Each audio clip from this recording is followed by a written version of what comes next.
to our guest, Bassima Alghussein. She's a political analyst who works at the Truman National Security Project. She also served as an Obama White House advisor, and she worked on gun control regulations. So we have to make that clear. Bassima, welcome to our program. Thank you for having me. So this federal judge blocking release of blueprints, is it simply too little, too late? It sounds like it is too little too late in the sense that these materials have already been uploaded and therefore it's already possible for them to get in the hands of the wrong people. However, it's far better that this injunction happened today to limit the amount of people who are able to download it and hopefully to prevent them from being able to upload additional models of kinds of guns that can be downloaded from the internet. This is the Attorney General from the state of Washington filed this case, and he made two arguments. The first argument is that it violates the 10th Amendment, which is the amendment in the Constitution that allows for states' rights. And so what his argument is that this impedes the ability of states to make their own firearm regulations.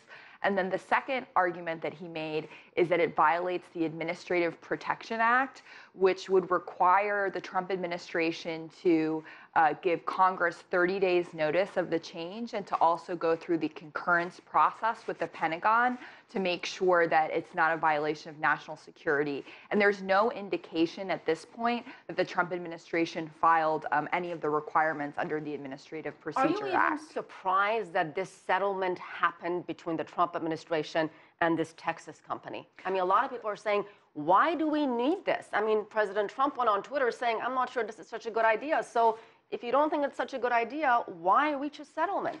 Well, I think that's an excellent question, but I also think it's something that's very consistent that we've seen in the Trump administration is a lot of inconsistencies in between what the president says and what agencies actually carry out.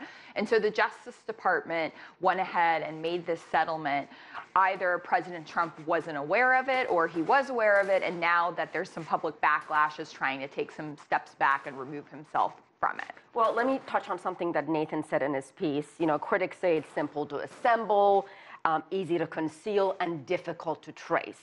And then the supporters of this 3D gun say this is about First Amendment right to free speech. We can put something on the internet, that's part of free speech. And they also say it's part of Second Amendment rights to bear arms.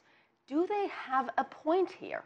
Well, that's an interesting argument that the courts will have to decide. However, we do know with the First Amendment, the free speech argument, there are already limitations on free speech, including against libel and slander. We always hear people say you're not allowed to yell fire in an open theater. So there are limitations on free speech, especially if it endangers national security, which I think there's a very strong argument that's coming out of the Attorney General of Washington State that there is.